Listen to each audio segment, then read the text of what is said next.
Salut à tous, c'est un immense plaisir de partager avec vous durant ce Evidence 2025 notre expérience en tant que coauteur de données probantes auprès des décideurs dans le contexte environnemental. Nous allons aborder cette thématique, cette intervention, preuve et politique pour la résilience du bassin du Congo, revue et dialogue politique sur la criminalité environnementale, les conflits faune, hommes et faune, la santé et le financement. Nous allons tout d'abord, premièrement, nous attarder sur le contexte et les objectifs de cette intervention, la revue parapluie, le dialogue sciences-politiques ou événements politiques, les recommandations stratégiques issues du dialogue sciences-politiques. Comme contexte, le bassin du Congo qui regroupe, situé en Afrique centrale, regroupant près de 11 pays, fait face à l'augmentation ou accrue des crimes environnementaux, des conflits entre l'homme et la faune.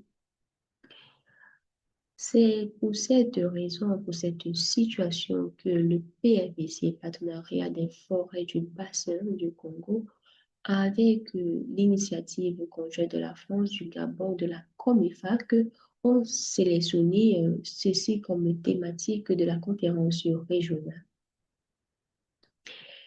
Le PFBC a donc sollicité l'expertise du RFIS, Réseau Francophonie International en Conseil Scientifique, et de IBS Africa pour mener une étude parapluie rapide sur les stratégies de prévention et de mitigation de la criminalité environnementale, des conflits hommes-faunes, des impasses sanitaires associés à ces deux enjeux, ainsi que des financements pour la résilience, pour la résilience en vue de la COP 30 dans le bassin du Congo.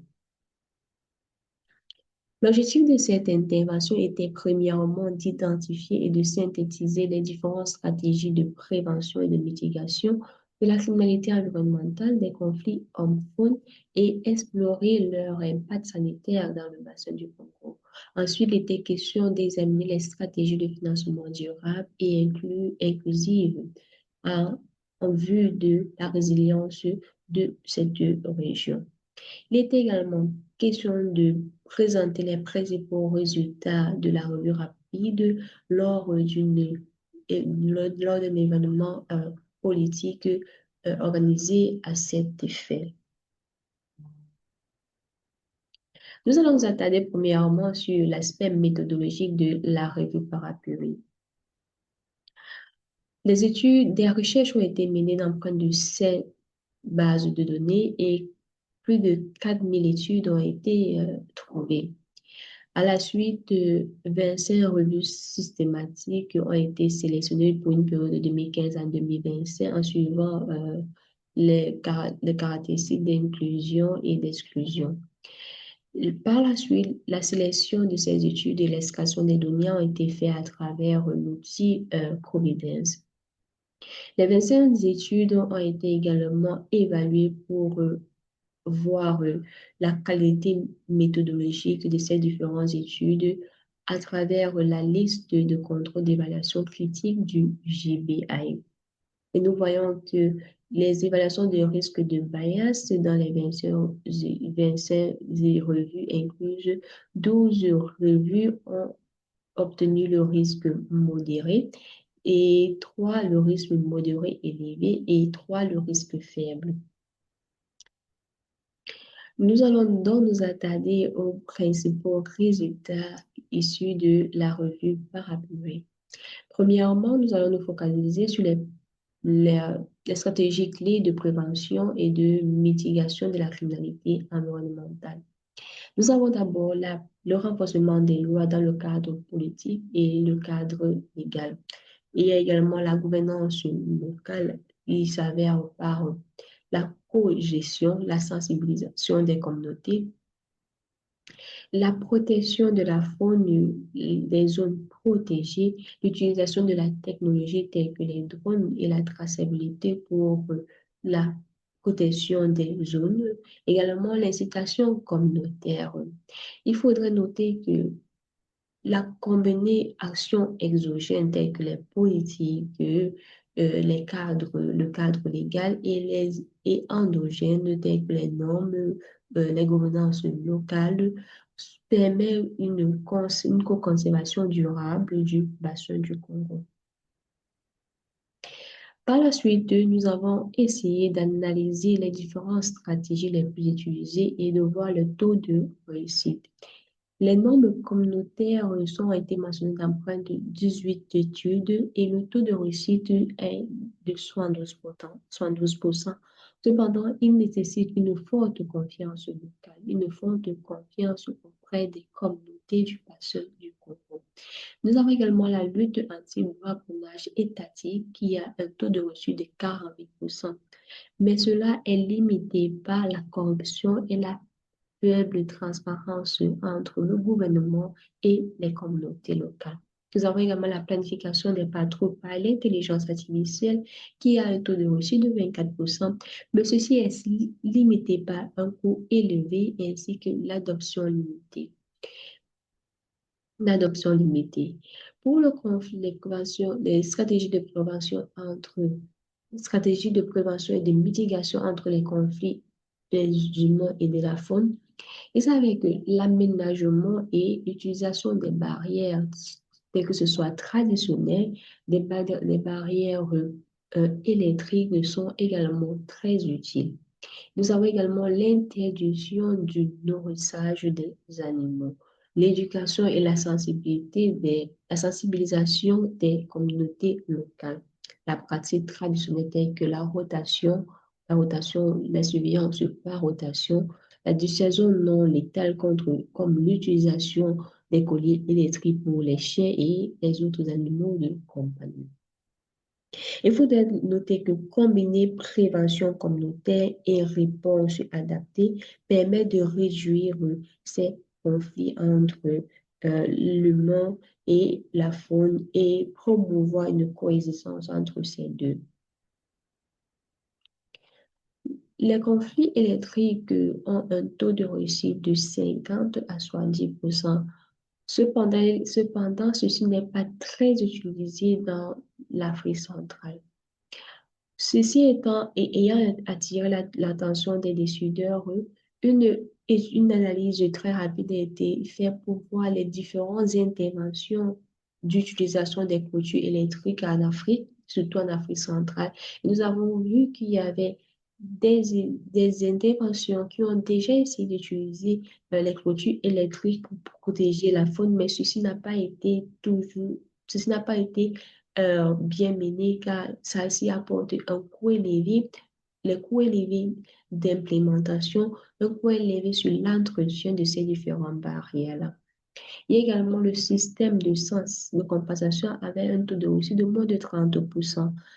Ceci a été mentionné dans plus de 16 études, d'après de 16 études. Ce système de compensation est régulier, est constamment utilisé, mais ceci est limité par son inefficacité en termes de retardement de paiement auprès des communautés, ce qui incite et qui propage et qui aggrave un manque de confiance entre le gouvernement et la communauté. Nous avons également l'incitation par écotourisme.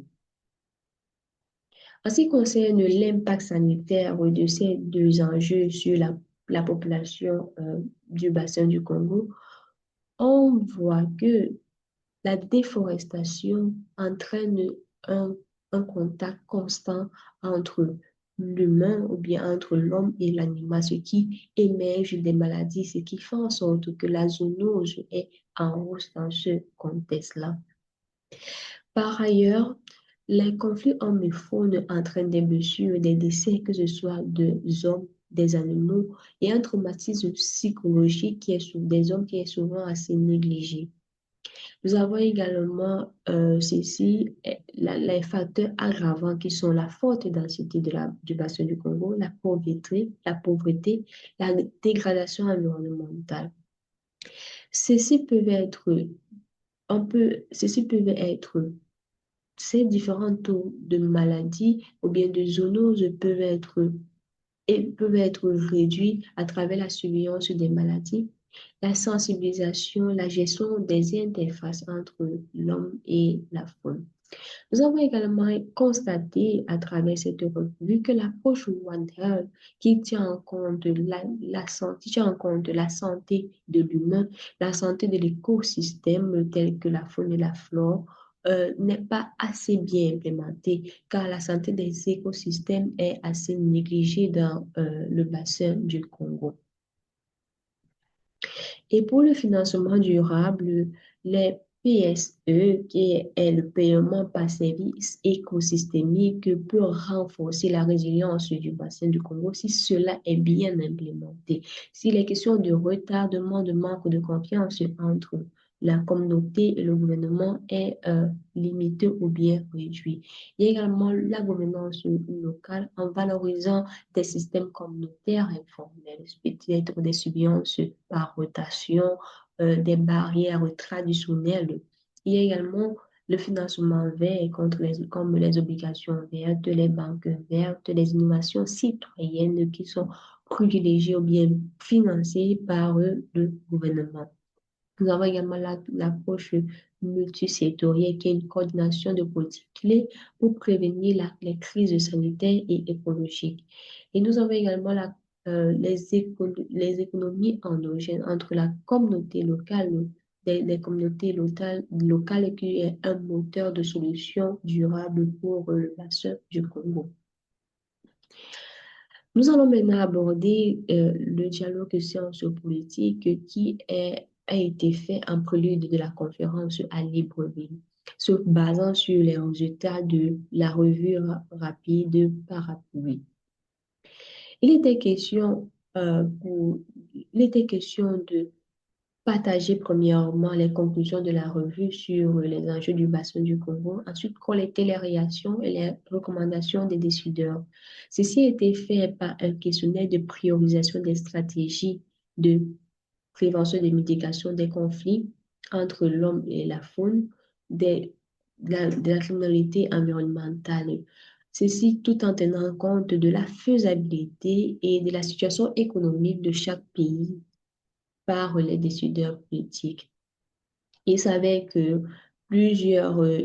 quelques stratégies ont été sélectionnées par les décideurs telles que l'utilisation des clôtures électriques, l'implémentation des PES, des des paiements des services écosystémiques et également l'utilisation de l'intelligence artificielle, des drones pour la traçabilité et la surveillance du bassin du Congo.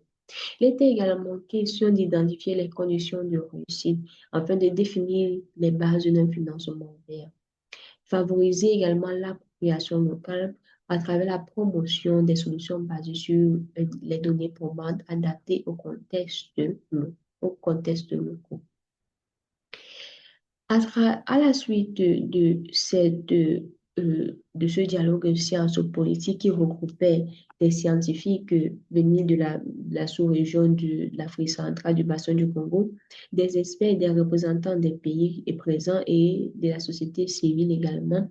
Et nous nous sommes attardés sur la transparence et la confiance qui permettra l'amélioration de la gouvernance des multi-acteurs et des dispositifs financiers. Cette transparence-là, c'est faire référence à une transparence entre le gouvernement et la communauté locale du bassin du Congo, qui est cette population-là qui est le plus affectée par la criminalité environnementale et les conflits hommes-faune. Il y a également l'institutionnalisation au niveau national et régional de l'approche One Health. Prendre en considération les trois différents aspects de l'approche One Health, qui est la santé de l'humain, la santé de la faune et également la santé de la flore, pour ne pas privilégier un aspect et laisser l'autre. Il y a également le renforcement de surveillance et des réponses rapides et la participation de la communauté. Nous avons également le développement des plateformes d'échange et accords transfrontaliers efficaces entre les différents pays du bassin du Congo. Merci d'avoir écouté cette présentation. Nous sommes parvenus au terme de celle-ci.